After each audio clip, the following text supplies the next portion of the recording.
আজকের আলোচনা হবে রাসূল সাল্লাল্লাহু আলাইহি ওয়াসাল্লাম মেরাজ থেকে এসে কি নিয়ে এসেছিলেন। মেরাজ থেকে তিনি কি নিয়ে এসেছিলেন, এসে কি বললেন, আমি বললাম রাসূল সাল্লাল্লাহু আলাইহি ওয়াসাল্লাম যখন মেরাজ করেন তার বয়স ছিল 51 বছর। কয় বছর? রাসূলুল্লাহ সাল্লাল্লাহু আলাইহি ওয়াসাল্লামের উপর সর্বপ্রথম কোরআন নাযিল হয় তখন তার বয়স কত? 40 বছর। জি, 40 বছর। আর যখন তিনি মিরাজ গিয়েছিলেন, ঊর্ধ্বগমন করেন, তখন তার বয়স 51 বছর, অর্থাৎ কোরআন নাযিলের শুরু থেকে 11 বছর পর। জি, 11 বছর। এই 11 বছর পর আল্লাহ তাআলা তাকে নিলেন, নেওয়ার পর ওখানে শরীয়তের অনেক বিধিবিধান দিয়ে দিয়েছেন।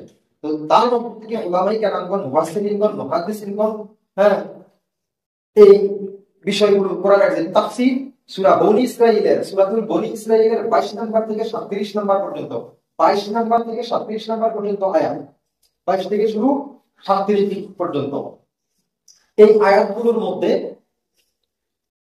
আল্লাহ তাআলা এই মেরাজ থেকে যে রাসূল সাল্লাল্লাহু আলাইহি ওয়াসাল্লাম দুনিয়ায় কি নিয়ে আসছেন, কি দাবি দাওয়া আনছে, আর কি বলতে হবে আমাদেরকে, এইগুলোর আলোচনা।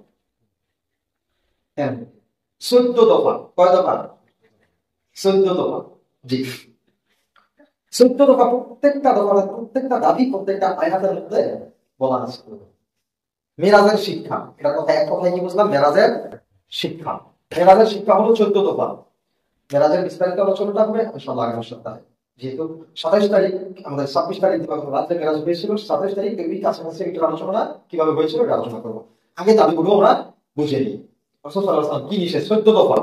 দাবিটা কি কয় দফা? আমরা এই 14 দফা সম্পর্কে আজকে জানব। এর মধ্যে 22 নম্বর আয়াত থেকে শুরু করে সূরা বনী ইসরাঈলের 37 নম্বর আয়াত পর্যন্ত একদম সরাসরি কোরআন। এটা হাদিস না, কোনো কিসসা কাহিনী নাই। কিসসা কাহিনী তো অবশ্যই কোরআনে আছে। কোরআন আছে কি না? আছে।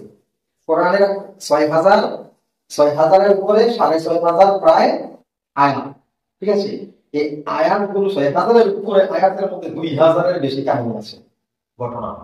2000 এর বেশি আয়াত কি আছে? ঘটনা আছে। তো সর্বপ্রথম সূরার নাম কোন করা? সর্বপ্রথম সূরার নাম কি? বাকারা। সূরার নাম কি? বাকারা। বাকারা মানে কি? আলহামদুলিল্লাহ। বাকারা কথার অর্থ গরু। কোরআন শুরু আমরা যে করি, প্রথম সূরার নাম কি? বাকারা। বাকারার নাম তো বাকারা মানে গরু। তার কাহিনী হচ্ছে শুরু। যা হোক, এগুলো আল্লাহ প্রদত্ত, আল্লাহ তাআলা যা বলছেন। ঠিক আছে, তো আমরা ইনশাআল্লাহ এখন আলোচনা শুনবো। তার আগে কিছু কথা বলে নেই।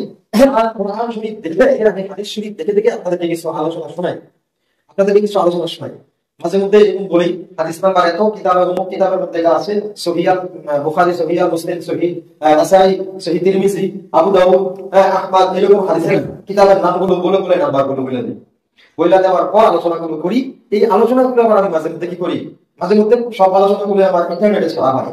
ছাড়লে আপনি এখান থেকে যা শুনলেন, এখন যারা শুনতেছে অথবা শোনে না, যারা শুনছে তারা ডাবল করে শুনতে পারে, আবার শুনতে পায়, যেহেতু রেকর্ডিং করে চাই। এরপরে যারা শোনে নাই তারা ওটা করে শুনতে পায়। তো প্রত্যেকটা আলোচনা আমি বিষয়, আপনার যে 12 মাসের যে 12 খুতবা, 12 চাঁদের যে 12, এক একটা চাঁদের 5টা করে খুতবা আছে, তো বিষয় আছে, টপিক আছে। এই টপিকের উপরে আমি আলোচনাগুলো আপনাদেরকে শোনাবো। আজকের বিষয় এটা, এটা খুতবাতে আছে সিরিয়াল। তো সিরিয়াল অনুযায়ী একটা শোনাইলে হয় কি, আপনি প্রত্যেকটা মাসে একটা আলোচনার সাথে আরেকটা কোনো মিল পাওয়া যায় না, এক এক সময় এক এক রকমের আলোচনা শোনা যায়। জি, এতে করে পরিবারের আলোচনা আছে, মা বাবার আলোচনা আছে, সন্তানের আলোচনা আছে, স্বামী স্ত্রীর আলোচনা আছে, সমাজের হকের আলোচনা আছে, সুদের আলোচনা আছে, ঘুষের আলোচনা আছে, হারাম খাবারের আলোচনা আছে, মাকে কন্যা দেওয়ার আলোচনা আছে। এইরকম আলোচনাগুলো বিষয় প্রত্যেক বিষয় বলে থাকে। তো এতে করে অনেকে দেখা গেছে, অনেকের মধ্যে কোনো আমলের ঘাটতি থাকলে তার উপরে এটা একটু বেশি চাপ লাগে যায়, হিট হয়ে যায়। এই বেনামাজির ওয়াজ যদি করি, বেনামাজির কি শাস্তি হবে, বেনামাজি কিসের মতো, আল্লাহ তাআলা বলেছে বেনামাজি এরকম বলা আছে না, রাসূল বলেছে এরকম, এই কথাগুলো বললে যিনি বেনামাজি তার কষ্ট লাগে। আচ্ছা, তাহলে আমি কি করব কষ্ট লাগলে? আমি তো আমার কথা বলছি না, যা আল্লাহ লিখেছেন, যা রাসূল লিখেছেন, বলে দিয়েছেন, এটা দেখে দেখে পড়িয়ে শোনাই দিচ্ছে। আমি তো পড়ুন না, পাঠক। আমি কি পাঠক? চিঠি লিখেছেন একজন, আর পড়বে আরেকজন। এটা দেয় পিয়ন। দেয় কে? পিয়নের কোনো দোষ থাকে নাকি? আপনার আপনার কাছে আমি চিঠি লিখলাম, লেখা আপনার মা বাপ বংশ করে দিয়ে গালিগালাজ করে লেখা খামের ভিতরে পুরাইয়া আমি দিয়ে দিলাম। যার কাছে পাঠাইলাম সে পড়তে পারে না, যার কাছে পাঠাইলাম সে পড়তে পারে না। এখন বললাম ভাই আমি তো পড়ালেখা জানি না, তুমি পড়ে শোনাও। তো সে প্রথমেই আমি যদি আপনাকে চিঠি লিখি আসসালামু আলাইকুম, তখন সে এটা পড়ে শোনাবে।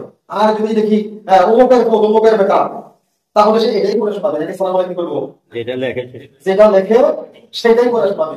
তাহলে যে পড়ে তারা খুশি, আপনাকে শোনাচ্ছে মাত্র। আমি কথাগুলো বলার কারণ আছে, গত 2 সপ্তাহে স্বামী স্ত্রীর ব্যাপারে আলোচনা করেছিলাম। অনেক স্ত্রীরা হিট হয়ে গেছে, অনেক স্ত্রীরা মানবেরা হিট হয়ে গেছে। খালি বুঝলে স্ত্রীদের ব্যাপারে কোন স্বামী ব্যাপারে কোন না, স্বামী স্ত্রীর ব্যাপারেও করছি, কিন্তু তারা ওইটা চোখে পড়ে নাই, ওটা শুনে নাই। না শুনে তারা বিভিন্ন রকমের কমেন্ট, এটা শুধু এটাই আছে, ওটা নাই, যেটা আছে সেটা মেনে নেন। কি বলেন? এটা তো আমি বানানো না, হাদিস কোরআন থেকে, যেটা আছে সেটা মেনে নেন। তাহলে তো হলো। আপনার দরকার আমল, আরেকজনের আছে কিনা এটা দেখার বিষয় না। কি বলেন? আমার বিষয়ে আল্লাহ তাআলা বলেছেন তুমি নামাজ পড়ো, আপনি বললেন ইমাম সাহেব বললো ভাই তুমি নামাজ পড়ো, তোমাকে নামাজ পড়তে আল্লাহ বলেছেন, আপনি বলবেন ঠিক আছে হুজুর আলহামদুলিল্লাহ আমি চেষ্টা করবো। এটা না করে হুজুর আমাকে নামাজ পড়তে হয়েছে, অমুকে কয় নাই, তাহলে এটা কি আমলের জন্য হবে? আপনি এটা বলবেন কেন যে আমাকে বলছে অমুকে কয় নাই, অমুকে কোর্ট আর না কোর্ট সেটা তার ব্যাপার, আপনার উপরে গেছে, আপনি আমল করার জন্য রেডি হন, আপনি আমল করেন, তর্ক দেওয়ার দরকার নেই। কথা বুঝে আসছে? তর্কের প্রয়োজন কি? বলেছেন আল্লাহ, বলেছেন রাসূল। আমি এই যে কোরআন শরীফ সামনে নিচ্ছি, হাদিস লিখে এনেছি, কোরআনের তাফসীর লিখে এনেছি, নাম্বার সহ বলে দিচ্ছি, প্রত্যেকটা বয়ানে হাদিসের নাম্বার বলে দিই, যাতে আপনারা হাদিসগুলো দেখা বুঝতে পারেন, কষ্ট না হয়। তবুও যদি বলেন হুজুর আমাকে কি করবো, ওরে বলবো না, তাহলে আমি কি করবো? সবাই যে বলা আছে, যার যারটা শেষে আমল করেন, ওরে বলবো কি তোমরা তার তাই সে দেবে, ঠিক আছে না? আমরা ইনশাআল্লাহ কোরআন থেকে, হ্যাঁ, আল্লাহ তাআলা এই যে মেরাজের যে 14 দফা দাবি আজকে সম্ভব, মেরাজ থেকে রাসূলের যে 14 দফা দাবি, 14 দফা একটা কর্মসূচি দিয়েছেন।